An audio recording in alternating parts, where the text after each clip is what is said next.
আল্লাহ বলেন আলা সাবধান, ইন্না নিশ্চয়, আলা ইন্না উলিয়াল্লাহি আল্লাহর তরফ থেকে যারা ওলি হয়, লা ইয়াখাফুন শব্দের অর্থ ভয়।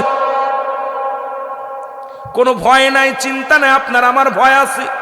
আল্লাহর মাহবুব বান্দাদের কোনো ভয় নাই, প্রেশার নাই, টেনশন নাই। আল্লাহর ওলি উনি বাড়ি ঘর, ছেলে মেয়ে, পরিবার পরিজন ত্যাগ করলেন আল্লাহকে পাওয়ার জন্যে। আল্লাহকে পাওয়ার জন্যে উনি জঙ্গলে ঠিকানা বানাইলেন।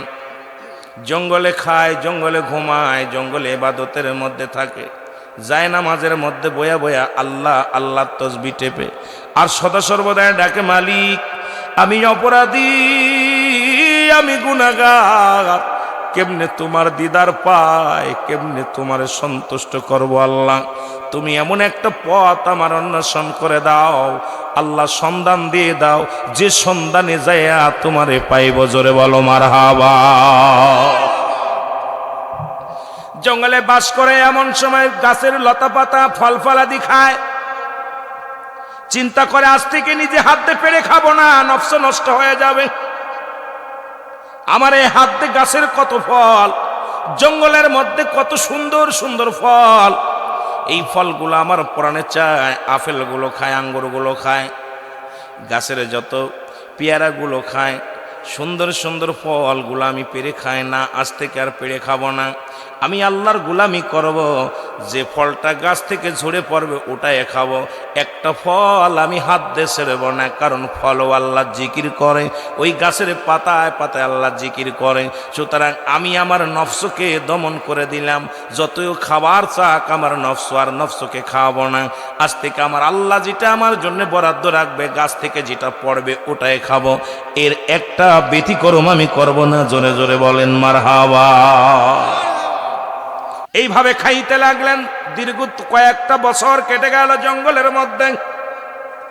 উনি গাছের তলায় যে নামাজ আদায় করে, জিকির করে, গাছ থেকে সুন্দর সুন্দর ফলগুলো ঝরে পড়ে। উনি নামাজ শেষ করে এটা খায়, জিকির শেষ করে এটা খায়। খাইতে খাইতে অনেক দিন খাইলেন। আমার আল্লাহ পাক একটা পরীক্ষা নিলেন। আল্লাহ তাআলা দেখি দি ও যদি খাবার বন্ধ করে দিই, দেখি আমার ভুলে যায় কিনা। কি করলেন? একদিন নয়, দুদিন নয়, 3টা দিন কোনো গাছের ফল পড়ে না।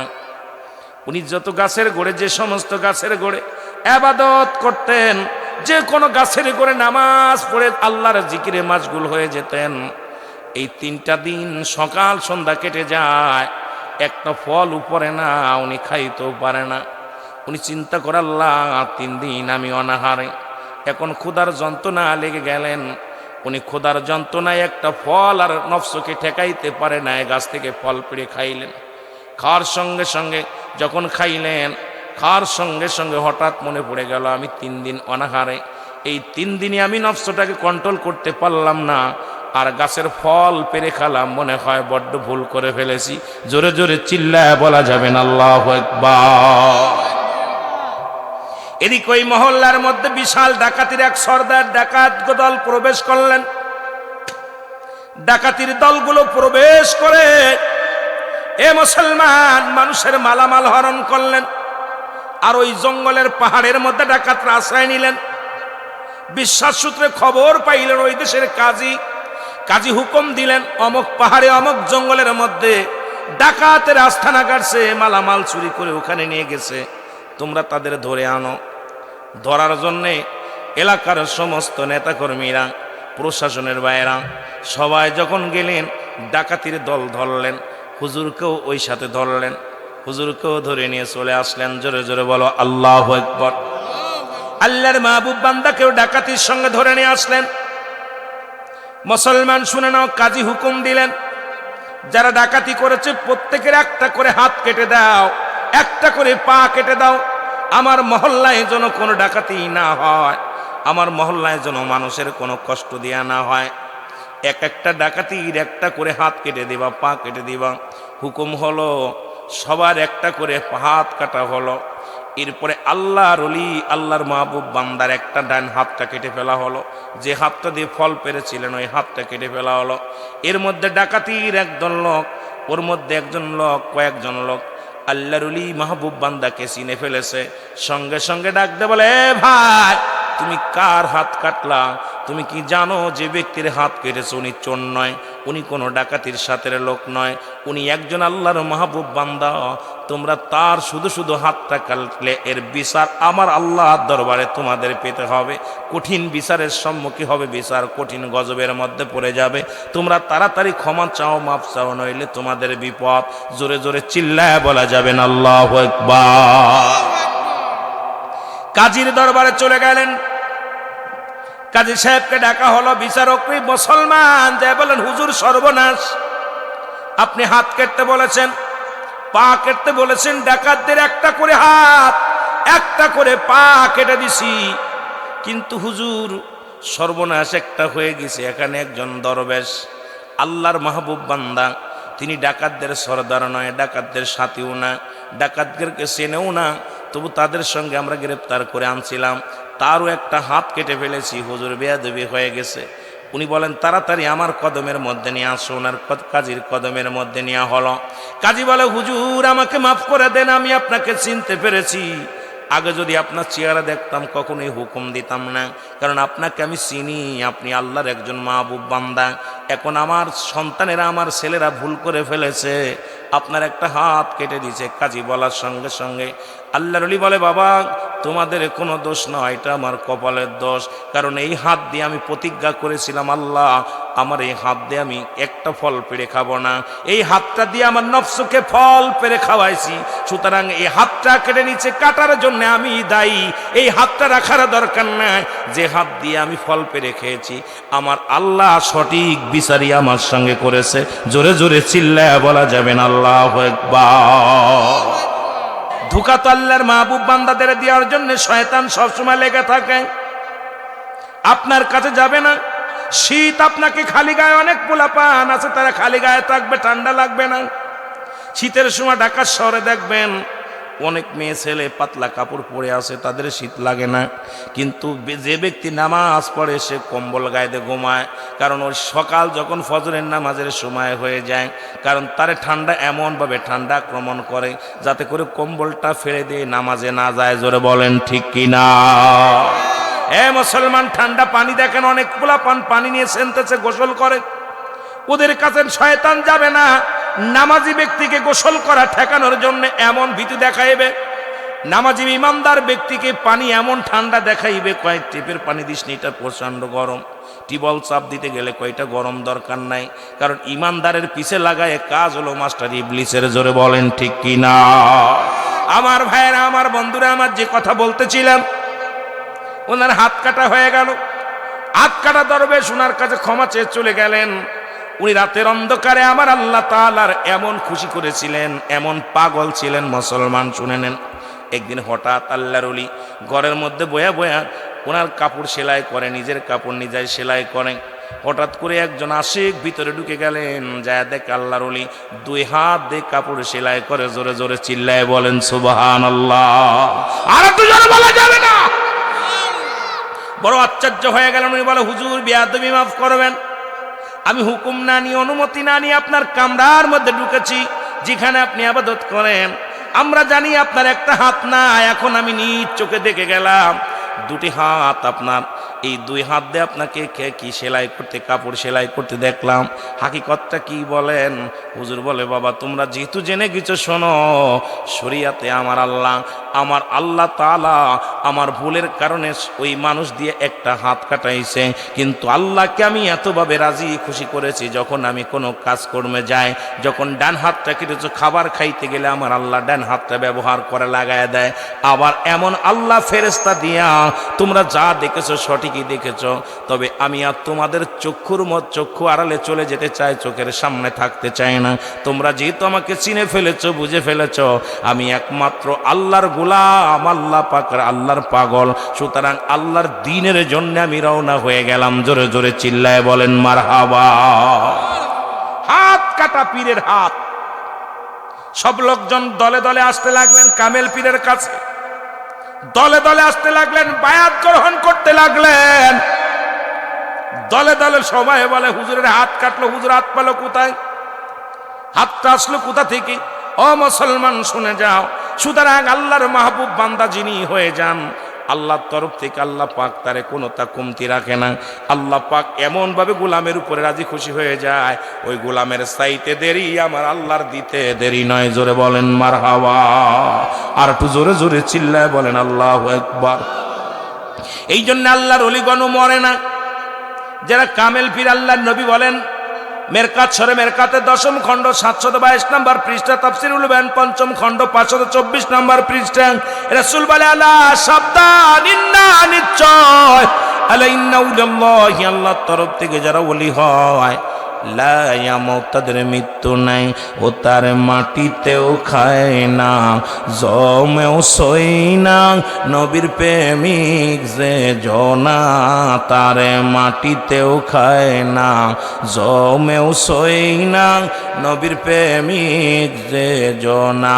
জোরে বলেন তার মাটিতেও খায় না, জমেও সই না, নবীর প্রেমিক যে জনা। হাদিসের বর্ণনা অলিগণ মরে না, কানের দলা হাদিসি কুরআন পড়ে না। খাঁটি অলি যে জমে মরণ নাই সংসারে, খাঁটি অলি যে জমে মরণ নাই জগতে, দেখো না হাদিসি কোরআন খাটিয়া, তারে মাটিতেও খায় না, জমেও সই না, নবীর প্রেমিক যে জনা, তারে মাটিতেও খায় না, জমেও সই না, নবীর প্রেমিক যে জনা। হাদিসের বর্ণনা অলিগণ মরে না, কানের দলা হাদিসি কুরআন পড়ে না। জোরে বলেন ঠিক কিনা? সোনারে বাংলাতে শাহজালাল জিন্দারে, সোনারে বাংলাতে ফুলতুলি জিন্দারে, সোনারে বাংলাতে হাজার অলি জিন্দারে, দেখো না কোরআন হাদিস ঘাটিয়া, তারে মাটিতেও খায় না, জমেও সই না, নবীর প্রেমিক যে জনা, তারে মাটিতেও খায় না, জমেও সই না, নবীর প্রেমিক যে জনা। এরে আজ না হয় কাল তুমি যাইবা কবরে, মরার পরে দেখবে চেয়ে গো, তোমার সবই রইল পড়ে, মরার পরে। আলোচনায় ডুব দিয়ে জোরে জোরে বলেন আজ না হয় কাল তুমি যাইবা কবরে, মরার পরে দেখবে চেয়ে গো, তোমার সবই রইল, মরার পরে দেখবে চেয়ে। এর দাদাই গিছে ও বাবাই গিছে, কেউ আইল না ফিরে, তোমারও তো যাইতে হবে গো ভাই অন্ধকার কবরে, তোমারও তো। একটু মহব্বতে বলেন তোমারও তো যাইতে হবে গো ভাই অন্ধকার কবরে, তোমার। এ দুনিয়ার মুসলমান,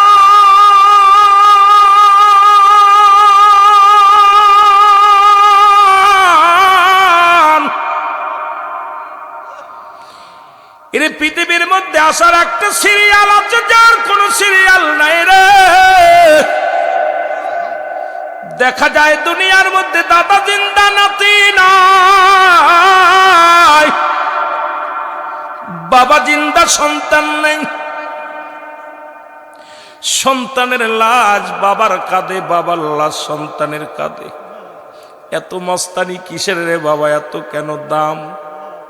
এত কেন বাড়াবাড়ি করো দুনিয়ার জিন্দেগি লইয়া? পৃথিবীর মধ্যে আমার আল্লাহ ফিরাউন, নমরুদ, কারুন যারা খোদাই দাবি করেছিল, আল্লাহ তাদেরকেও দুনিয়া থেকে বিদায় করে দিছে। এত মস্তানি কিসের জন্য? কার জন্য সুদ খাও, কার জন্য ঘুষ খাও, কার জন্য জিনা ব্যভিচার, কার জন্য অন্যায় করো গো? সম্পদের পাহাড়ে গড়লা, বাড়ি করলা, গাড়ি করলা, কত মানুষের ক্ষতি করলা। বড় কষ্ট হয়, যাদের ভয় এলাকার মানুষগুলো থরথর করে কাঁপত, আজকে তারা দুনিয়া থেকে বিদায় হয়ে গেছে। তাদের কবর উপর দিয়ে কুকুর শিয়ালে পায়খানা করে, কুত্তা শিয়ালে পায়খানা করে, গরু ছাগলে ঘাস খায়, কবর থেকে খেদানোর মতো ক্ষমতা নাই। আজকে সেই কবরবাসীদের স্মরণের মাহফিলে মুসলমান কে বা কার জন্যে কান্দে, কে বা কার জন্যে এই জগতের মধ্যে দোয়া করে। আল্লাহ, এলাকাবাসী কান্দে, পূর্ব পাড়ার জমিনের মানুষগুলো গো, এলাকার কবরবাসীদের স্মরণের আজল জান্নাহ বেহেশতের বাগান সাজাইয়া আল্লাহ এই বাগানের মধ্যে কুরআন হাদিসের আলোচনা হয় গো আল্লাহ। দয়া করে মায়া করে এলাকার কবরবাসীর কবরে আযাবগুলো তুমি মাফ করে দিও, জোরে বলেন আমিন। এ মুসলমান শুনে নাও, দিলের কান্ডা লাগা শুনে নাও। পৃথিবীর মধ্যে বলতেছিলাম আসার একটা সিরিয়াল আছে যার কোনো সিরিয়াল নাই। মানুষের মৃত্যু হয় দুইটা টাইমে, একটা হলো রাতের বেলা, একটা হলো দিনের বেলা। ও মুসলমান শোনো, এই রাতের শুরু আল্লাহ নামাজ দেয়া শুরু করেছে, দিনের শুরু আবার আল্লাহ নামাজ দেয়া শুরু করেছে, সালাত দেয়া শুরু করেছে। কারণ একমাত্র নামাজ কাফের এবং মুসলমানদের মধ্যে পার্থক্য হলো নামাজ।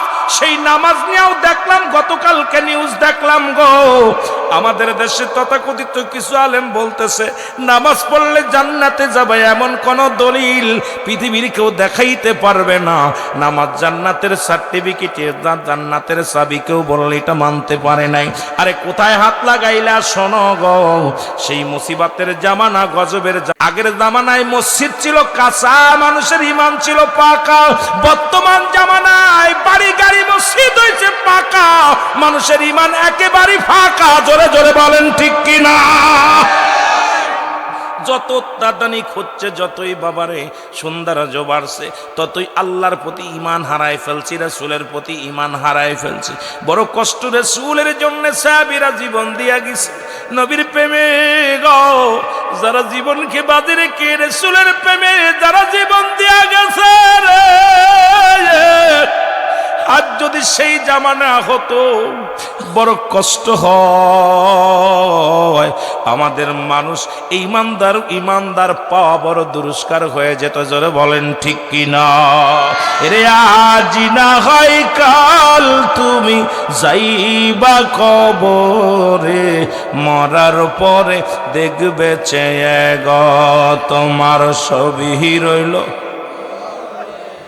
মরার পরে দেখবে চেয়ে গো তোমার ছবি রইল পড়ে, মরার পরে। দাদাই গেছে, বাবাই গেছে, কেউ আসলো না ফিরে। দাদাই গেছে, বাবাই গেছে, কেউ আইলো না ফিরে।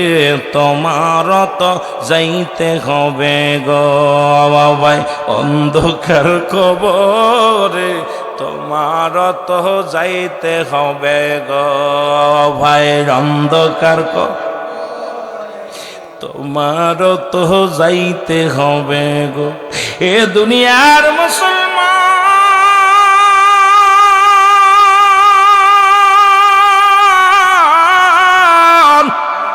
পৃথিবীর মধ্যে এক নাম্বার কষ্ট হলো তোমার মরণ,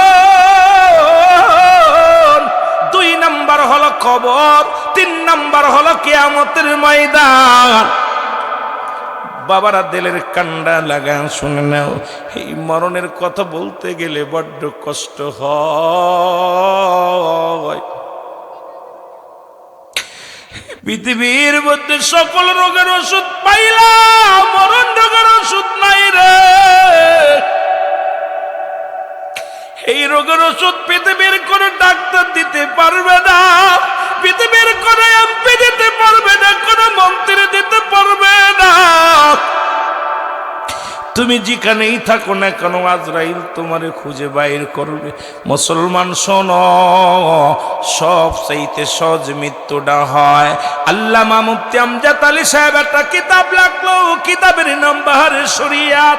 এই কিতাবের মধ্যে উনি লিখতে যা বললেন, দুনিয়ার মানুষ শোনো, সবচাইতে সহজ মৃত্যু যেটা হয় 70টা তাজা উটের গায়ের চামড়া জবাই না করিয়া উল্টো দিকে টান দিয়া লবণ আর মরিচ লাগা দিলে যতটুকু যন্ত্রণা হয় এর চাইতে 70 গুণ যন্ত্রণা হলো একটা সাধারণ মৃত্যু। এখন অনেকেই মরণকালে পায়খানা করে দেয়, অনেকেই মরণকালে প্রস্রাব করে দেয়, অনেকেই মরণকালে মুসলমান চোখ দুটি বড় বড় হয়ে যায়, অনেকেই মরণের সময় তাদের জিহ্বাটা বাইর হয়ে যায়। তাদের মৃত্যুটা কত কঠিন হয়।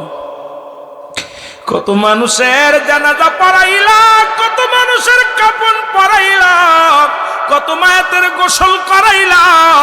এই গোসল করাতে যা দেখছো মায়ের গোস প্রস্রাব পায়খানা করে দিছে, তাহলে আর বুঝতে বাকি নাই কত কষ্টে তার রুহটা বাইর হয়েছে।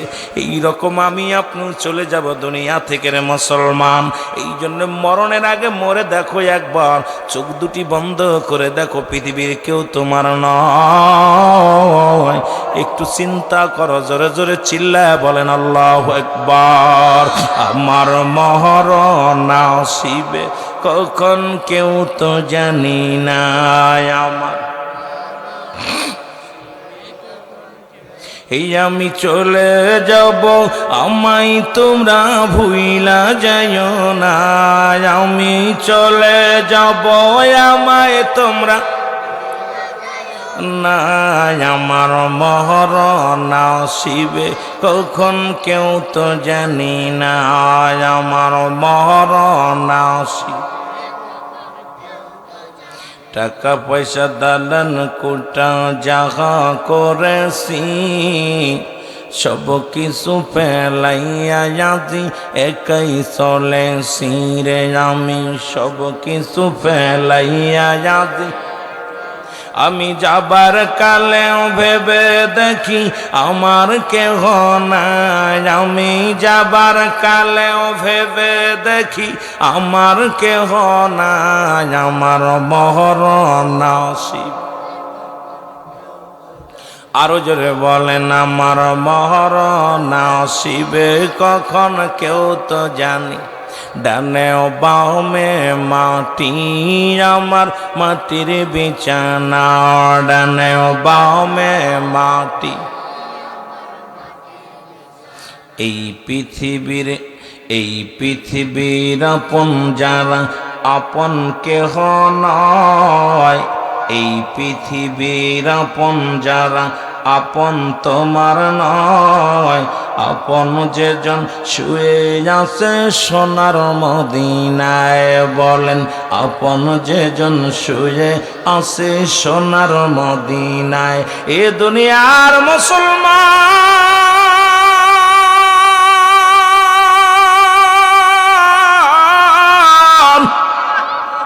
আমি বলতেছিলাম গো, এই দুনিয়ার সম্পদ খাবে লোকে, তোমার দেহ খাবে পোকে। তুমি কার জন্য অন্যায় প্রতিপা বাড়াও, কার জন্য পরের সম্পদ লুটে খাও, কার জন্য তুমি সুদ খাও, কার জন্য ঘুষ খাও, কার জন্য তুমি অন্যায় করো রে মন। একবার চিন্তা করে দেখো, কিচ্ছু তোমার নয়, ছেলে তোমার নয়, মেয়ে তোমার নয়, বন্ধু তোমার নয়, বান্ধব তোমার নয়, পৃথিবীর কেউ তোমার নয়। এই কথাটা বলতে যায় একটা আমার গল্প মনে পড়ে গেল। এরা দুই বন্ধু লেখাপড়া করছে, একজন মাদ্রাসা লাইনে, একজন স্কুলের লাইনে, জেনারেল একজন লেখাপড়া করে, একজন হয়েছে মসজিদের ইমাম, একজন হয়েছে বড় অফিসার। জোরে জোরে বলে না মারহাবা। বন্ধুর লগে দেখা হইলে বলো বন্ধু, বন্ধু গো, অনেকদিন পরে যখন প্রাইভেট কারে বিদেশি ও মুসলমান বড় ভালো একটা গাড়ি নিয়ে বোঝানোর জন্য কথা বলে যায় পল্লী এলাকার বাবারা, যেহেতু মৃত্যুর স্মরণে ডুব দিছি, আলোচনা চলে যাবে। কারণ প্রতিটা মানুষ স্মরণ করা লাগবে মরণের পেয়ালা পান করা লাগবে। যতই আলোচনা শোনো, যত বড় রাজা, যত বড় তুমি মন্ত্রী, যত বড় এমপি হও, ওই মরণের পেয়ালা তোমার পান করা লাগবে, এর মধ্যে কোনো সন্দেহ নাই, কোনো সন্দেহ নাই, কোনো সন্দেহ নাই। জোরে বলেন ঠিক কি না?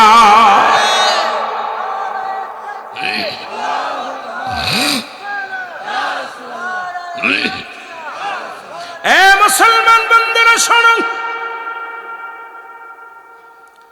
ওই জেনারেল শিক্ষিত চাকরি করে ঘুষখোর, উনি বড় গাড়িতে করে ভিআইপি গাড়িতে চলে আসছে।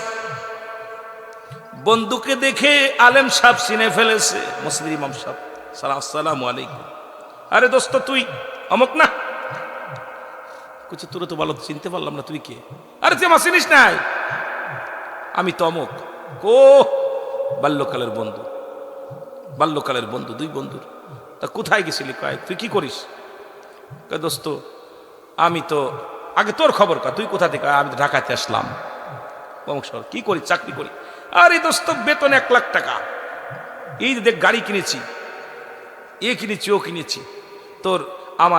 তোর হাতে কি? কয় সেমাই 2 প্যাকেট সেমাই, 2 প্যাকেট সেমাই, বাচ্চার জন্য একটা পাঞ্জাবি। আল্লাহু আকবার বলেন না। একটা পাঞ্জাবি কিনেছে। কোথায়? তোর বলে দেখ গাড়ির ভিতরে কত মালামাল। আমার ছেলের জন্য 1 লক্ষ টাকা দেখ জোড়া জুতা কিনছে, মেয়ের জন্য 1 লক্ষ টাকার কাপড় কিনছে, তোর বাবির জন্য 1 লক্ষ টাকা দিয়ে একটা শাড়ি কিনছে।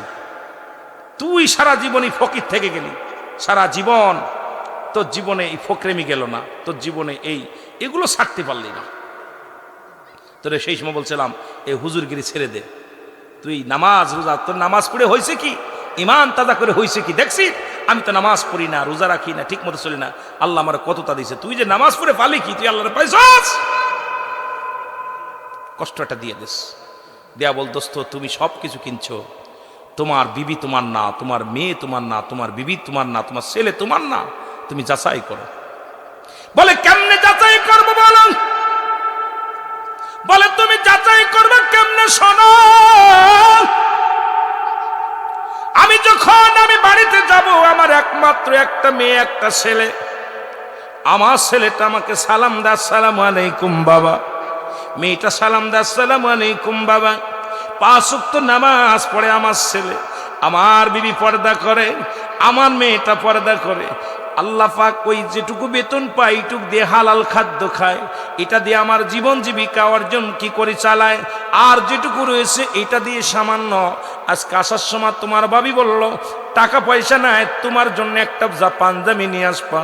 আমার ভাবি, তোমার ভাবি বলল এরপরে আমি বাচ্চার জন্য 1 জোড়া জুতা কিনেছি 20 টাকা দিয়ে, আমি বাচ্চার জন্য একটা পাঞ্জাবি কিনেছি কয় টাকা দিয়ে, মেয়ের জন্য একটা কাপড় কিনেছি কয় টাকা দিয়ে, আমি নিয়ে যাইতেছি। এটাই আমার মেয়েরা পেয়ে অত্যন্ত খুশি হয়ে যাবে। জোরে জোরে চিল্লায় বলা যাবে না মারহাবা। কথা বুঝেন?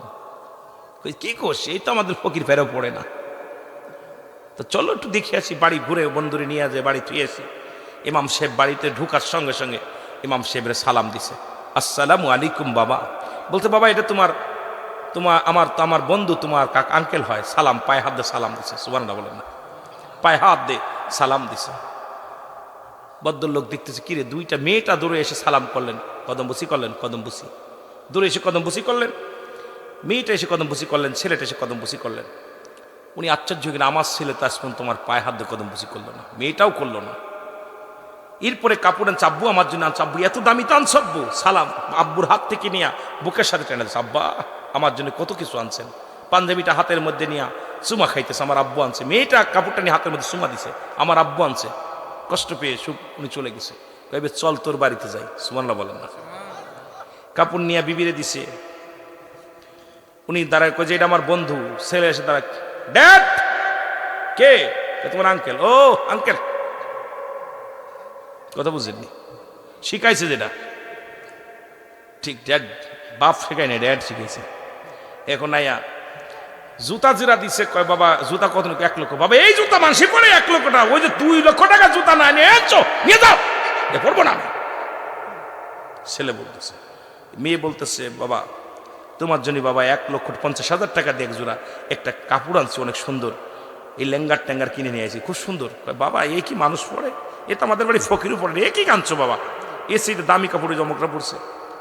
বিবি বলতেছে এই শাড়ি মানুষ পরে, আজকে একটা বছরকে দিনে ঈদে যাবো আমি আগের দিন, তুমি কি আনছো এটা চলে? আল্লাহু আকবার। বন্ধু খালি মিটমিট করে হাসি ইমাম শাহ হুজুর। আল্লাহ, আল্লাহর পাগলরা ফ্যামিলিগত আল্লাহর পাগল, উনি খালি মিটমিট করে হাসে। কয় একটু নাস্তা পানি খাওয়া দাওয়া করার পর বলছে, দোস্ত পৃথিবীর কেউ কারণ না, কেউ কারণ না, পৃথিবীর মধ্যে তুমি সন্তান আদি মানুষ করতে পারো না, আর আমিও যদি অল্প বেতন পাই তবু আমার সন্তানদেরকে হালাল খোর বান্দা বানাইছি। হালাল খোর বান্দি আমার বিবি, হালাল খোর বান্দা আমার সন্তান, আমি হালাল জাদা।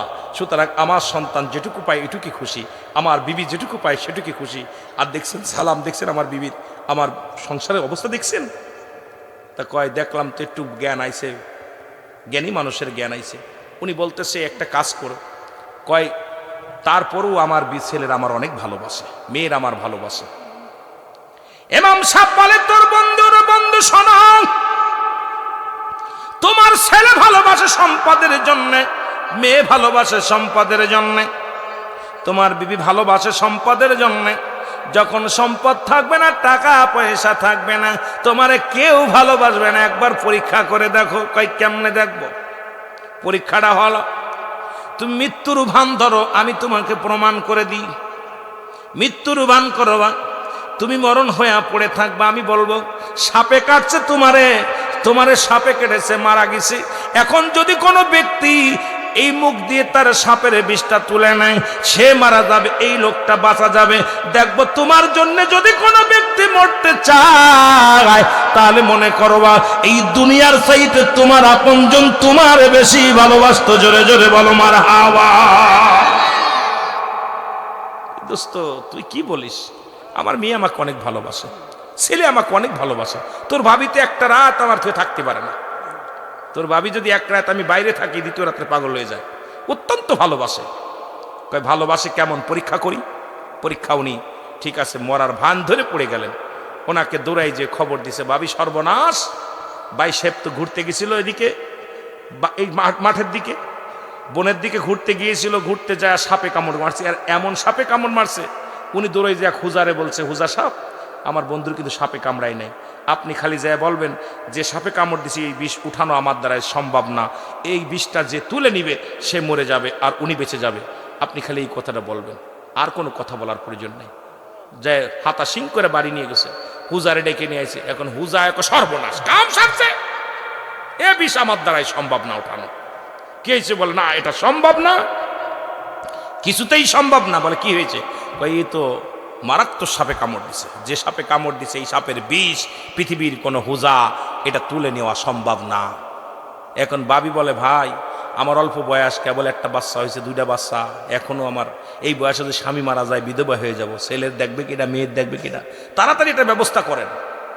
কয় কোনো কাজ হবে না। হুজাই কয় কোনো কাজ হবে না, একটা উপায় আছে। উপায়টা হলো এই সাপের বিষ যে ব্যক্তি মুখ দিয়া তুলে নিতে পারবে সে মারা যাবে আর সাপ বেঁচে যাবে। সুবহানাল্লাহ বলেন না? আরো জোরে বলেন।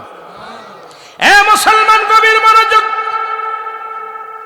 বন্ধু ডাকতে বলে, মেয়ে শোনো, মেরে তোমার একটা হাত নাই কুড়া। তোমার আব্বা যেন অনেক ভালোবাসে, দামি কাপড় নিয়ে আসলো। ওদিনও দেখলাম তোমার বাবা লক্ষ টাকার কাপড় এনে দিছে তোমার। ও মেয়ে, জীবনে তো তুমি খোড়া মানুষ, বেঁচে থেকে লাভ কি? প্রতিবন্ধী মানুষ। তার চাইতে তোমার বাবার বিষটা তুমি মুখ দিয়ে তুলে নাও, তোমার বাপ বেঁচে যাক, তুমি মারা যাও। মেয়ে বলে, চাচা পাগল হইছেন নি? আমি যদি বাড়ি বাড়ি ভিক্ষা করে খামু তবু মরতে রাজি। বাড়ি বাড়ি ভিক্ষা করে খামু প্রয়োজন হলে তুমি মরার। ছেলেকে ডাকতে বলে, ছেলে নেই, তোমার আব্বা দামি কাপড়, দামি মোজা, দামি জুতা তোমার জন্য কিনে আনছে। বাবা তুমি অনেক ভালোবাসো, তোমার বাবা তোমার অনেক ভালোবাসে, তুমি তোমার মুখটা দিয়ে বিষটা তুলে নাও, তোমার বাবা বেঁচে যাক, তুমি মারা যাও। ছেলে বলে, চাচা কেবল আমি এসএসসি পরীক্ষা দিছি, আমার ভবিষ্যৎ আছে। কি আছে? চাচা পাগল হয়েছেন, আমার ভবিষ্যৎ আছে না, প্রতিদিন মানুষের কাছে চেয়ে চিনতে লেখাপড়া করব, কেবল সবে মাত্র আমি এসএসসি পাস করছি, এখন আমার মরার সময় হয়েছে। চাচা আমার দ্বারাই সম্ভব না। মারহাবা বলেন না? আরো জোরে, আরো জোরে। এখন দায়টাই ছেকে ভাবি সাহেব আপনাকে ভাই অনেক ভালোবাসতো, আপনার জন্য সুদ খেতে বসে ঘুষ খেত, অফিসে বইয়া 50,000 টাকা সরকার বেতন দেয়। আমার দেশে অনেক জানোয়ার আছে, আমার দেশে অসংখ্য। আমি এদেরকে ঘুষখোরকে বলি জানোয়ার, তাতে আমার বিরুদ্ধে কে লাগলো আর না লাগলো কিচ্ছু যায় আসে না। ঘুষখোর সুদখোর এরা কোনো মানুষ না, জোরে বলেন ঠিক কিনা? হারামখোর, এই হারামখোর 80,000, 90,000, 1 লক্ষ টাকা বেতন পায়, তারপরও অফিসে বয়া ঘুষ ছাড়া তাদের ফাইল সই করে না, জোরে বলেন ঠিক কিনা? দুর্নীতি বড় কষ্ট হয়। এই চেয়ারের মধ্যে পিএইচডি করে, বিদেশ থেকে পিএইচডি করে, ডক্টরি করে, আজকে হার দেখবেন বাংলাদেশের মধ্যে, আমি বাংলাদেশের হার বলি, পৃথিবীর সবচেয়ে নিকৃষ্ট হলো পৃথিবীর মধ্যে যতগুলো আশ্রয় কেন্দ্র আছে, যেগুলো বৃদ্ধাশ্রম আছে, যা দেখবেন শিক্ষিত মানুষের বাপ মা বেশি, শিক্ষিত মানুষের বাপ মা বৃদ্ধাশ্রমে বেশি। পৃথিবীর মধ্যে না 90% ঘুষখোর হলো শিক্ষিতরা বেশি, যারা বলেন ঠিক কিনা? শতকরা 90% হলো ঘুষখোর হলো শিক্ষিতরা। 100 ধরলেও মানে নেওয়া যায়, কারণ কোনো কৃষক ঘুষ খায় না, কোনো ব্যবসায়ী ঘুষ খায় না, কারণ কৃষক, ভ্যান চালক, রিক্সা চালক এরা কি ঘুষ খায়? কথা কয় না কেন? ভ্যান চালক ঘুষ খায় না, রিক্সা চালক ঘুষ খায় না, অটো চালক ঘুষ খায় না, ও আপনার কৃষক ঘুষ খায় না। অফিসে বইয়া বড় ডিগ্রি নিয়ে এরা ঘুষখোর, জোরে বলেন ঠিক কিনা? অফিসে বসে বড় বড় আদালতে বইয়া বড় বড় চেয়ার দখল করে এসির মধ্যে বয়া ঘুষ খাচ্ছে, জোরে বলেন ঠিক কিনা? ঘুষখোর সুদখোরও একই অবস্থা। ধনীরা বেশি সুদ খায়, গরিব মানুষ সুদখোর না, জোরে বলেন ঠিক কিনা? গরিব মানুষ সুদ আনে হন্তে, আর ওরা খায় চক্রবৃদ্ধি সুদ খেয়ে ওদেরকে একদম উচ্ছেদ করে দেয়, জোরে বলেন ঠিক কিনা? পৃথিবীর মধ্যে দুর্নীতি, পৃথিবীর বাংলাদেশের 90% দুর্নীতিবাজ হলো শিক্ষিতরা, জোরে বলেন ঠিক কিনা? কথা কয় না কেন? কোন শিক্ষিত? কি ইসলামের জ্ঞান নাই যাদের ভিতরে, তারা কোনো শিক্ষিত না। ইসলামের জ্ঞান যাদের মধ্যে আছে এরাই হলো শিক্ষিত, তারা দুর্নীতিবাজ করে না, জোরে বলেন ঠিক কিনা? কোরআনের জ্ঞান যাদের মধ্যে আছে, হাদিসের জ্ঞান যাদের মধ্যে আছে, তারা হারাম ভক্ষণ করতে পারে না, জোরে বলেন ঠিক কিনা? আমার ভাইয়েরা, আমার বন্ধুরা, আমার গভীর মনোযোগ। ইমাম সাহেব বলে, মা তুমিও মরতে রাজি হলে না, তোমার ভাইও মরতে রাজি হলো না। তোমার মা জননী অনেক ভালোবাসতো, তোমার মাকে অনেক ভালোবাসতো। তোমার মার জন্য বয়া তোমার বাবা অফিসে বয়া ঘুষ খাইতো, ঘুষের টাকা দিয়া ভালো ভালো কাপড় আনতো, ভালো ভালো মাছ কিনতো, গোস্ত কিনতো, টাকা দিয়া 3 তলা 10 তলা বাড়ি করছে, গাড়ি করছে, স্পেশাল গাড়ি করছে। আমার বিশ্বাস তোমার আম্মু তোমার বাবার জন্য মৃত্যুবরণ করবে। ডাক দেখা, ভাবি সাহেব আপনি একটা কাজ করেন, যেহেতু ভাই আপনাকে অনেক ভালোবাসতো, আপনি এই বিষটা তুলে নেন, আপনার ভাই, আমার ভাই সব বেঁচে যাক, আপনি মারা যান। ভাবিকে, আপনি পাগল হয়েছেন, আমি মারা গেলে ও তার একটা বিয়ে করবে না, আর আমার ছেলে মেয়েরে দেখতে পারবে না। ওর চাইতে আমি মানুষের বাড়ি বাড়ি কাজ করে ছেলে মেয়ে দূরে দেখবা না, আমার মরার কেদা নেই। আল্লাহু আকবার বলে না আরো জোরে। এখন ভাই সাহেব ডাক দিয়ে, ইমাম সাহেব ডাক দিয়ে বলে, বন্ধু, জীবনে জ্ঞান অর্জন করেছিস, কিন্তু ইসলামের জ্ঞান অর্জন করিস নাই। নামাজ ছেড়ে দিছি, রোজা ছেড়ে দিছি, অন্যায় পথে জীবন গড়েছি, জীবন করে বন্ধু বান্ধব নিয়ে কত আড্ডা মেরেছি, আজকে বাড়ির মালিক হয়েছি, গাড়ির মালিক হয়েছি, 2টি ছেলে মেয়ে, একটা ছেলে একটা মেয়ে, তারা তোর জন্য মরতে রাজি নয়, বিবি তোর জন্য মরতে রাজি নাই। এত বাড়ি করেছিস কার জন্য, গাড়ি করেছিস কার জন্য? কেউ তো তোমার জন্য মরতে রাজি নয় রে বন্ধু। যেহেতু আজকে কেউ রাজি নয়, আমি তোমার বিষটা তুলে নিয়ে আমি মারা যাই, বন্ধু তুই বেঁচে যা। জোরে জোরে চিল্লায় বলেন মারহাবা। বন্ধুরে, আমি তোকে ভালোবাসতাম, আমি বেঁচে যাই, আমি মারা যাই, তুই বেঁচে যা।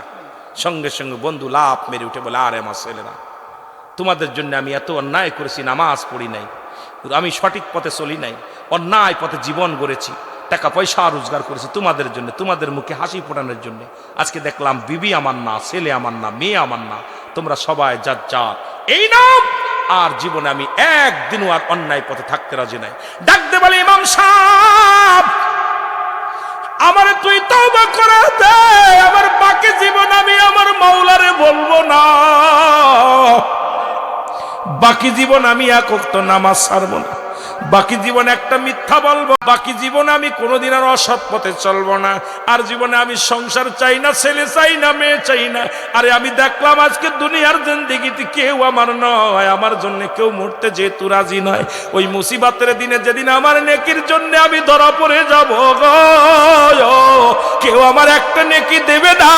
সুতরাং ছেলে মেয়ে আমার বিবি তোমরা থাকো, আমি রওনা হলাম আমার আল্লাহকে পাওয়ার জন্য। আমার জীবন আমি জঙ্গলে কাটায়া দিব, আমি তোমাদের কারুর না। জোরে জোরে বলেন মারহাবা। আমার মরণ নসিবে কখন কেউ তো জানি না, আমার মরণ নসিবে কখন, এই আমি চলে যাব আমায় তোমরা ভুইলা যাইও না, আমি চলে যাব আমার মরণ নসিবে কখন কেউ তো জানি না। আমার টাকা পয়সা দালান কোটা জাগা করেছি, সব কিছু ফেলাইয়া যাদি একাই চলেছি রে, আমি সব কিছু ফেলাইয়া যাদি একাই চলেছি। আমি যাবার কালে ভেবে দেখি আমার কেহ নাই, আমি যাবার কালে ভেবে দেখি আমার মরণ নসিবে কখন কেউ তো জানি না। আমার কুল্লু মান আলাইহা ফান, সব শেষ করে দিবে কে? আর একটু জোরে বলেন, কে শেষ করে দিবে? আল্লাহ কয় বান্দারে আমি জমিনটা রাখবো না, এই জমিনটা আমি পুরা তামা বানায় দিব। এই জমিনের মধ্যে যত পানি আছে সমস্ত পানিগুলো আমি আল্লাহ পুরায়া ছাই বানায়া দিব। যেদিন কিচ্ছু বলতে কিচ্ছু থাকবে না, সেদিন থাকবে শুধু আমি আল্লাহ। আল্লাহ বলে বান্দারে সেদিন থাকবো আমি আমার রাসূলুল্লাহর ভালোবাসা নিয়ে। জোরে বলেন মারহাবা। কুল্লু মান আলাইহা ফান, সব শেষ করে দিবে কে? জোরে বলেন কে? মৃত্যুর কথা বলতে যায় গো ঈসা ইবনে মরিয়ম। এই মরিয়ম আলাইহিস সালাম ঈসা নবীকে ডাক দিয়ে বলে, বাবা আমার জন্য কিছু ফল নিয়ে আসো। মরিয়ম আলাইহিস সালাম যখন ঈসা আলাইহিস সালামকে বললেন, বাবা আমার জন্য কিছু ফল নিয়ে আসো, ফল আনার জন্য ঈসা নবী রওনা হয়ে গেলেন। আজরাইল আলাইহিস সালাম মরিয়ম আলাইহিস সালামের কাছে হাজির হয়ে গেছে। মরিয়ম আলাইহিস সালামের কাছে আজরাইল সালাম দেয়, আসসালামু আলাইকুম মরিয়ম। মরিয়ম বলে, তুমি কে? ওয়ালাইকুম আসসালাম। কয় আমি মালাকুল মউত। আল্লাহু আকবার বলেন। মালাকুল মউত ডাক দে কয়, মরিয়ম জীবনে একবার তার সাক্ষাৎ করা লাগবে গো, আমি সেই মালাকুল মউত। মরিয়ম রে আমি মালাকুল মউত আজরাইল। মরিয়ম আলাইহিস সালাম ডাক দে বলে, মালাকুল মউত তুমি কিসের জন্য আসছো? বলে, মাগো প্রত্যেকটা মানুষের কাছে আমি আজরাইল একদিন আসবো। আজকে হুকুম হয়েছে আপনাকে চলে যেতে হবে, এখনই আপনার রূহটা কবজ হয়ে যাবে, এখনই আপনার রূহটা নিয়ে আমার চলে যেতে হবে। মরিয়ম আলাইহিস সালাম ডাক দে বলে, আজরাইল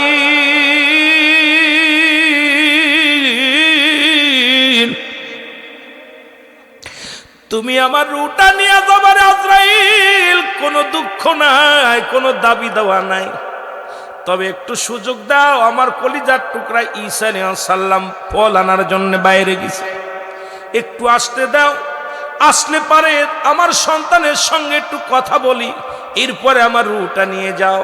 কারণ আমার ঈসা নবী যখন এসে দেখবে মা জগতের মধ্যে নাই, সন্তান বড় কষ্ট পাবে, আমার একটু সুযোগ দাও। আজরাইল বলে, মরিয়ম রে সেই সুযোগ দেওয়া সম্ভব নয়, কারণ হুকুম হয়েছে এখনই আপনার যেতে হবে। অনেক অনুনয় বিনয় করলেন মরিয়ম আলাইহিস সালাম। আজরাইল কয়া সম্ভব, একটা সেকেন্ডের সময় দিতে পারবো না। এরা মরিয়ম আলাইহিস সালামের রূহটা বাইর হয়ে গেল। আল্লাহু আকবার। আরো জোরে। মরিয়ম আলাইহিস সালামের রূহটা বাইর হয়ে গেলেন। ঈসা নবী ভিতরে এসে দেখে মা জননী ঘুমায় আছে। ঈসা নবী চিন্তা করছে মা মনে হয় ঘুমায়, ডাক দিলেন না, কিছুক্ষণ রাখলেন। কিছুক্ষণ পরে চিন্তা করে আমার মা কোনোদিন তো ঘরে ফিরলে মা তো এরকম ঘুমাইতো না, মার কি হলো? আস্তে আস্তে করে মার কাছে গেলেন, মাকে ডাক দিলেন মা। মা কোনো কথা বলে না, হাতটা ধরে দেখে মার জগতের মধ্যে নাই। একটা চিৎকার মেরে বলে আল্লাহ, আমার মা তো ফল খেতে চেয়েছিল, আইসা দেখি আমার মা নাই। আল্লাহ তুমি আমার মাকে নিয়ে গেলা গো আল্লাহ। তবে আমার আর দুনিয়ার মধ্যে আল্লাহ তুমি তো যেহেতু আমাকে ক্ষমতা দিছো মরাটারে জিন্দা বানাইতে পারবো, একটু সুযোগ দাও, আমি মার সঙ্গে একটা মিনিট কথা বলতে চাই। আমার আল্লাহ কয় দিলাম। সঙ্গে সঙ্গে ঈসা আলাইহিস সালাম মাকে ডাক দে বলে মা, ও মা ওঠো। সঙ্গে সঙ্গে মরিয়ম আলাইহিস সালাম লাফ দিয়ে উঠে বলেন, জোরে বলেন মারহাবা। মরিয়ম আলাইহিস সালাম লাফ দিয়ে উঠে বলে ঈসা রে তুই আইসোস বাবা, ফল নিয়ে আইসোস? কয় মা গো ফল আনছি কিন্তু আর খাইতে পারবা না, দুনিয়ার ফল আর তোমার কপালে নাই মা। মা গো তুমি বিদায় হয়ে গেছো। মা গো আমি তোমাকে জাগাইছি একটা জিনিস জানার জন্য, তোমার রূহটা বাইর করেছে আজরাইল আলাইহিস সালাম, তোমাকে কতটুক যন্ত্রণা দিছে, তোমাকে কত কষ্ট দিছে একটু জানতে চাই। জোরে জোরে চিল্লায় বলা যাবে না আল্লাহু আকবার। আল্লাহ বলে আজরাইল তাড়াতাড়ি যা, আমার নবী ঈসা তার মার কাছে দাঁড়ায় আছে, জিগাইতে চাই। আজরাইল সালাম দেয় ঈসা নবীর, আসসালামু আলাইকুম নবী ঈসা। আজরাইল রে আমার মায়ের রূহটা কেমনে বাইর করেছো আপনি বলো, তুমি বলো। আজরাইল বলে হুজুর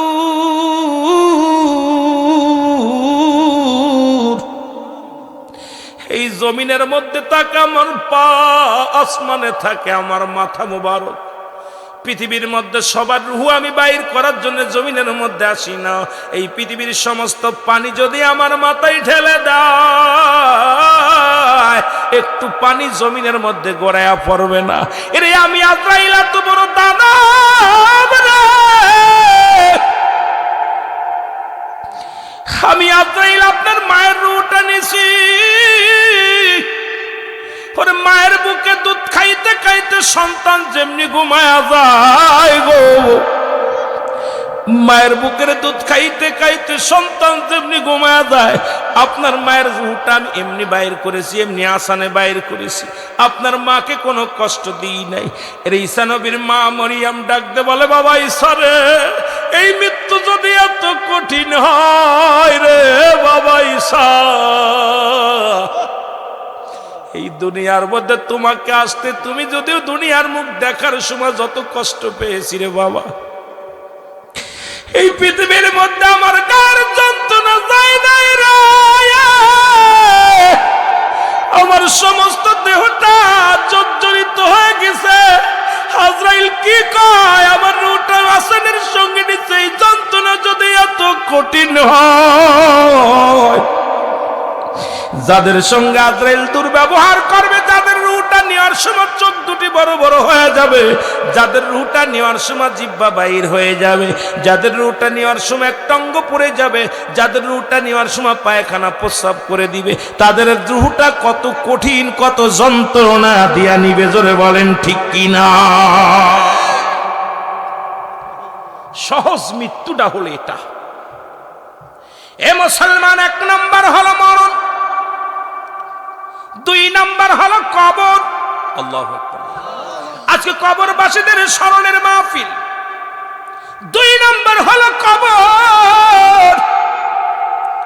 এই কবর বলতে বোঝায় মানুষের মৃত্যুর পর থেকে শুরু করে কিয়ামত পর্যন্ত জগৎটাকে বলা হয় কবরের জগৎ।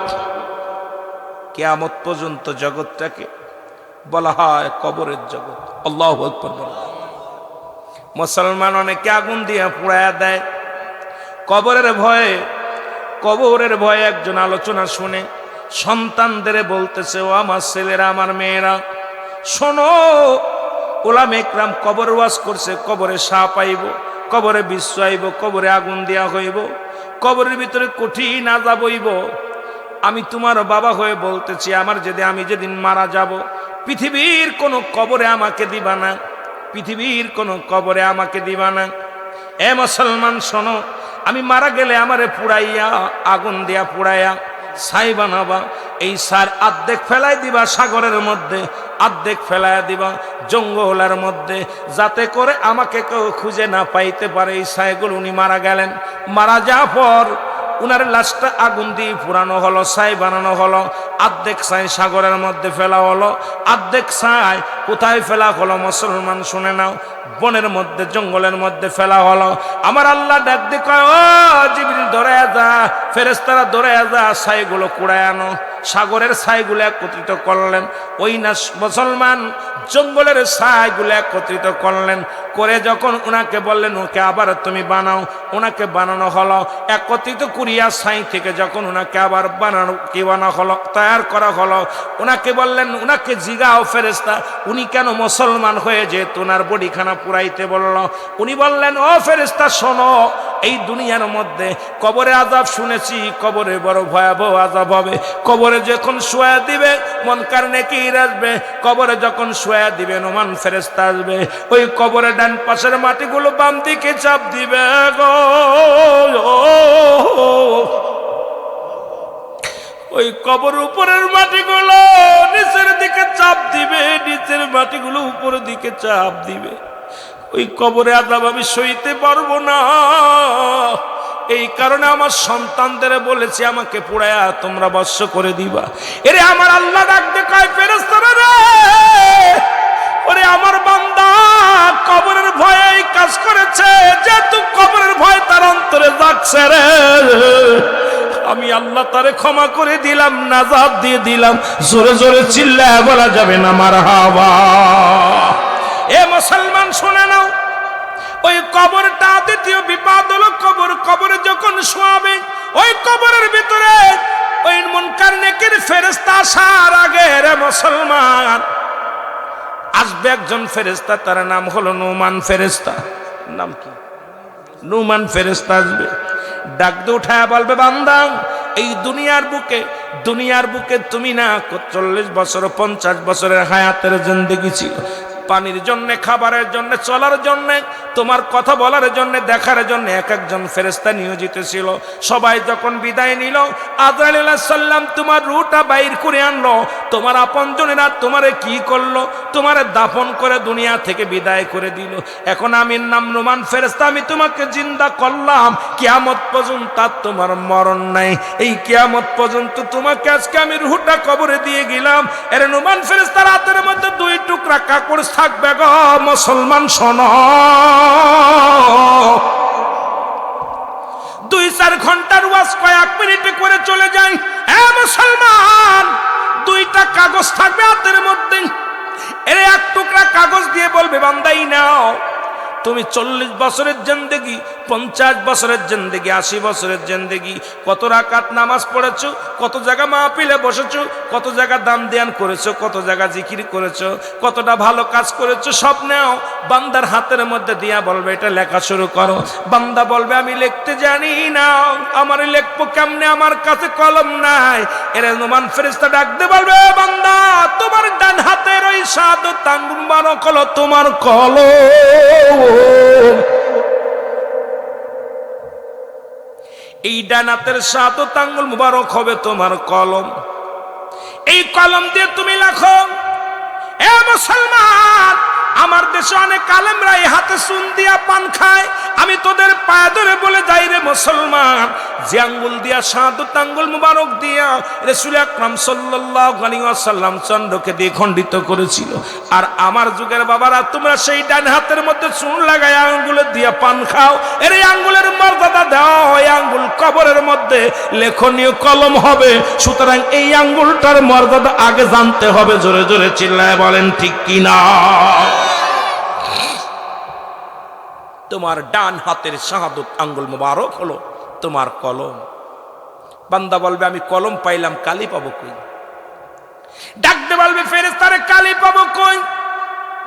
ফেরেশতা বলবে, নোমান ফেরেশতা ডাকতে বলবে, বান্দা কালি হলো তোমার মুখের থুতু মুবারক। সুবহানাল্লাহ, আরো জোরে। বান্দারে তোর মুখের থুতু মুবারক তাহলে আজ থেকে এই মুখ দিয়ে গাঁজা খাওয়া যাবে না, এই মুখ দিয়ে বিড়ি খাওয়া যাবে না, এই মুখ দিয়ে মুসলমান জর্দা খাওয়া যাবে না, এই মুখ দিয়ে আবা খাওয়া যাবে না, এই মুখ দিয়ে গাঁজা মদ যত হারাম জিনিস আছে এইগুলো এই পরিত্যাগ করতে হবে মুখ থেকে রে মুসলমান। এই মুখ দিয়ে কাউকে গালি দেওয়া যাবে না, এই মুখ দিয়ে মিথ্যা কথা বলা যাবে না, এই মুখটা দিয়ে ফায়সা কথা বলা যাবে না রে মুসলমান। এই মুখটারে পবিত্র রাখার দরকার আছে কি না? নোমান ফেরেশতা ডাকতে বলবেন, বান্দা বিদায় নিয়ে গেলাম, একটু পরে কবরের ভিতরে মুনকার নেকির ফেরেশতা আসবে তোমার দেখার জন্য। মুনকার নেকির ফেরেশতা এসে দেখবে গলার ভিতরে লটকানো দুটি মালা, দুটি কাগজ থাকবে, একটা কাগজের মধ্যে নেক আমল আর একটা কাগজের মধ্যে বদ আমল। মুসলমান শোনো, যাদের নেক আমল হবে আমার আল্লাহ বলেন এদের জন্য প্রস্তুতি করে রাখলাম, মুইদ্দাতুল মুমিনিন, আমি আল্লাহ মুমিন মুত্তাকিনদের জন্য প্রস্তুতি করে রাখলাম 8টা জান্নাত। ফেরেশতা বলবে বান্দার এই 8টা জান্নাতের দরজা খুলে দেয়া হবে, তুমি যে জান্নাত যেটা ভালো লাগে সেটার মধ্যে তুমি প্রবেশ করো, তুমি যেটা ভালো লাগে সেটা দিয়ে তুমি প্রবেশ করো ও আমার ভাইয়েরা, আমার বন্ধুরা আমার। আর জাহান্নামীদের জন্য যাদের বদ আমল বেশি হবে তাদের জন্য প্রস্তুতি করে রাখছে আমার আল্লাহ 7টা জাহান্নাম। আল্লাহ বলেন উইদ্দাতুল কাফিরিন, কাফের বেঈমান মুনাফিকদের জন্য প্রস্তুতি করা আছে 7টা জাহান্নাম। নোমান ফেরেশতা মুসলমান শোনো, মুনকার নেকির ফেরেশতা ঢুকবে, কেউ কোন কিতাবের মধ্যে একটা প্রশ্নের জবাব দেয়া লাগবে, 2টি প্রশ্ন করবে, কেউ বলছে 3টা প্রশ্ন করবে। তোমার আমল নামা তো তোমার নিজ হাতে লেখা লাগবে, সুতরাং দুনিয়ার জিন্দেগি যত অন্যায় করেছো এগুলো কেরামন কাতিবিন লিখে রাখছি, এটা জমা দিবে তোমার কবরের মধ্যে, আর এটা তোমার নিজ হাতে যার যার আমল নামাটা লেখা লাগবে। জোরে বলেন আল্লাহু আকবার। এ মুসলমান, নাম্বার 3 হলো কিয়ামতের ময়দান। কঠিন দিন, যিনি পিতা পুত্রের সঙ্গে পরিচয় থাকবে না, ভাই ভাইয়ের লগে পরিচয় থাকবে না, স্ত্রীর লগে স্বামীর কোনো সম্পর্ক থাকবে না, বন্ধুর লগে বন্ধুর কোনো সম্পর্ক থাকবে না, মুঠো হাত উপরে সূর্য উদয় হবে, মাটিগুলো পুড়ে তামা হয়ে যাবে, মানুষগুলো সাঁতার কাটবে, মানুষগুলো হাঁটু পানির মধ্যে দৌড়াদৌড়ি করবে, গলা পানির মধ্যে গোড়াগড়ি করবে, সাঁতার কাটবে সব মানুষগুলো, সেদিন শুধু দৌড়াইবে। জোরে বলুন আল্লাহু আকবার। কঠিন দিন হলো, সবচেয়ে বেশি ভয়াবহ কঠিন হলো কিয়ামতের ময়দান। আল্লাহু আকবার বলেন আরো জোরে। এই কিয়ামতের ময়দান এমন অবস্থা হবে, কিয়ামতের ময়দান। এ মুসলমান শোনো না, এই পৃথিবীর মধ্যে শুধু তাই নয়, এই কথাটা বললে বুঝতে পারবেন, কিয়ামতের ময়দান বড় ভয়াবহ হবে, যেদিন সব কিছু শেষ করে দিবে আমার আল্লাহ। থাকবে 4 জন ফেরেশতা জিন্দা, থাকবে আমার আল্লাহ জিন্দা, মোট 5 জন। কয়জন? জোরে বলেন কয়জন? আমার আল্লাহ ডাক দিয়ে বলবে আজরাইল, ও আজরাইল, এখন সব কিছু তো দুনিয়ার মধ্যে স্রষ্টার মৃত্যু নাই, সৃষ্টির মৃত্যু আছে, পৃথিবীতে যত সৃষ্টি ছিল সব কিছু শেষ করে দিছো। ও আজরাইল, এখন বলো কি অবস্থা আছে আমাকে একটু বলো। আজরাইল বলবে মালিক, এখন তো জীবিত আছি আমি আজরাইল, আছে জিবরাইল, আছে মিকাইল, আছে ইসরাফিল, আর আছেন আপনি, মোট 5 জন জিন্দা আছি। আমার আল্লাহ কয় আমি হলাম স্রষ্টা, তুমি হলে সৃষ্টি, সুতরাং তোমাদেরকে সৃষ্টি করেছি, সব জাতির মৃত্যু হবে। আজরাইল শোনো, দৌড়ায়া দাও, আর আমার দরকার নাই, জিবরিল আমিনের দরকার নাই, তার রুহটা কবজ করো। জিবরিলের জানটা কবজ করতে যাবে। বাবার গভীর মনোযোগ দিয়া শুনবেন, কানটা দিয়া শুনবেন। জিবরিল আমিন ডাক দে বলবে আজরাইল সালাম দিবা, আসসালামু আলাইকুম। আর জিবরিল আমিন, ও ভাই জিবরিল, আপনার কাছে আসছি, আমার আল্লাহ পাঠাইছে আপনাকে নেওয়ার জন্য। জিবরিল আমিন বলে কি বলতে চাও, কি বলতে চাও, আমাকে আল্লাহ নিতে পাঠাইছে? বলে হ্যাঁ। আর আপনার যে কোনো কাজ না, আপনাকে নেওয়ার জন্য পাঠাইছে। জিবরিল আমিন ডাকতে বলে মালিক, পৃথিবীর মধ্যে আপনার দায়িত্ব আমাকে দিয়েছিলেন, পৃথিবীর মধ্যে সমস্ত নবীদের কাছে দাওয়াত পৌঁছানো, খবর পৌঁছানো। কত পৌঁছালাম গো আমার আল্লাহ, আমাকে কি একটু সুযোগ দেয়া যায় না? আমার আল্লাহ কয় যেহেতু তুমি সৃষ্টি আমি স্রষ্টা, তোমার মৃত্যু হবে, আর অবজেকশন নাই, কোনো দাবি দেওয়া নাই। আজরাইল তাড়াতাড়ি যাও জিবরিলের জানটা কবজ করো। জিবরিল আমিন একটা চিৎকার মেরে বলে, আজরাইল আমাকে তুই এমন ধরা ধরলি, আমার পুরো দেহটার মধ্যে যন্ত্রণা রে আজরাইল। আজরাইল রে এইরকম যন্ত্রণা দিয়া তুই মৃত্যু ঘটাইলি রে। আজরাইল জমিনের মধ্যে পড়ে যাবে, আমার আল্লাহ বলবে, আজরাইল এখন কে কে আছে বলো? আল্লাহ আপনি স্রষ্টা আর সৃষ্টির জগৎ, আর তিনজন বাকি আছি। বলে আমি আজরাইল, মিকাইল আর আছে ইসরাফিল। কয় যাও দৌড়াইয়া যাও মিকাইলের জানটা নিয়ে আসো, মিকাইলের রুটা নিয়ে আসো। মিকাইলের কাছে সালাম বিনিময় করে আজরাইল বলবে, আসসালামু আলাইকুম ভাই মিকাইল, আমি আসি আপনার সঙ্গে সাক্ষাৎ করার জন্যে, আপনার রুটা নেওয়ার জন্যে। মিকাইল বলে, দুনিয়ার মধ্যে আল্লাহ আমাকে একটু সুযোগ দেওয়া যায় কিনি? আমার আল্লাহ বলবে, না রে আজরাইল না, ওর কোনো সুযোগ দেওয়া যাবে না, তাড়াতাড়ি ওর রুটা কবজ করো, কারণ আমি একমাত্র সৃষ্টি, আমি থাকবো স্রষ্টা, আমি স্রষ্টা, আমার স্রষ্টা থাকবো সৃষ্টি সবশেষ। জোরে বলো আল্লাহু আকবার। এ আমার ভাইয়েরা, আমার বন্ধুরা, আমার আজরাইল এবার চলে যাবে কার কাছে? ইসরাফিলের কাছে। ইসরাফিল সিংহে নিয়ে বসে আছে। আল্লাহ বলবেন, আজরাইল ইসরাফিলের রুহটা নিয়ে আসবা, ওই সিংহা যেন না পড়ে, কারণ ওটা যখন পড়বে সেদিনই আমি বিচারের কার্যক্রম শুরু করে দিব, ওইটা যেন না পড়ে। এর রুহটা নিয়ে আসে। ইসরাফিল বলবে, আল্লাহ আমাকে দায়িত্ব দিয়েছিলেন সারা জিন্দেগি আপনার হুকুম পালন করলাম, আমাকে কি একটু সুযোগ দেওয়া যায় না? আল্লাহ কয়, না না, আমি স্রষ্টা ব্যতীত সৃষ্টির কিচ্ছু থাকবে না, সমস্ত অস্তিত্ব আমি শেষ করে দিব। এর মুসলমান, ইসরাফিলের মৃত্যু হয়ে যাবে, থাকবে এখন আজরাইল জিন্দা। জোরে জোরে বলো আল্লাহু আকবার। আল্লাহ ডাকতে বলবে, আজরাইল এখন কে কে আছে? বলবে, আল্লাহ দেখো অল পৃথিবীর মধ্যে কে আছে? আল্লাহ আপনার সৃষ্টির জগতে তো আমি ছাড়া আর তো কিছু দেখি না, সবই তো ডান পাশে বাম পাশে সবই শেষ, সামনে পিছনে সবই তো শেষ, এখন আপনি আর আমি। আল্লাহু আকবার বলেন না, আপনি আর আমি। আল্লাহ কয়, তোমার রুহটা দাও। সুবহানাল্লাহ বলেন না, একটু আল্লাহু আকবার বলেন না। আজরাইল প্রস্তুতি হও তোমার রুহটা দেওয়ার জন্য। আজরাইল বলবে, আল্লাহ আমাকে কি একটু ক্ষমা করা যায় না? আমি তো আপনার হুকুম পালন করেছি, ছোট্ট বড় নর নারী সবার রুহটা তো আমি কবাস করেছি, সবার আপনার হুকুম তালিম করেছি, আজকে আমার রুহটা আমি কে কবাস করবে? আমার রুহটা আমি কেমনে নিজেরটা নিজে ধরে দিব? আল্লাহ বলবে, আজরাইল কোনো অভিযোগ চলবে না, তোমার রুহটা তোমার ভিতরে মুখের ভিতরে হাত ঢুকায় দাও। আজরাইল সাল্লাম মুখের ভিতরে হাত ঢুকাবে, তখন রুহুটা যখন ধরবে, এই রুহু প্রতিটা মানুষের রুহু হলো ডান বুকের ডান দুধের নিচেই, আর কলফ হলো বাম দুধের নিচেই।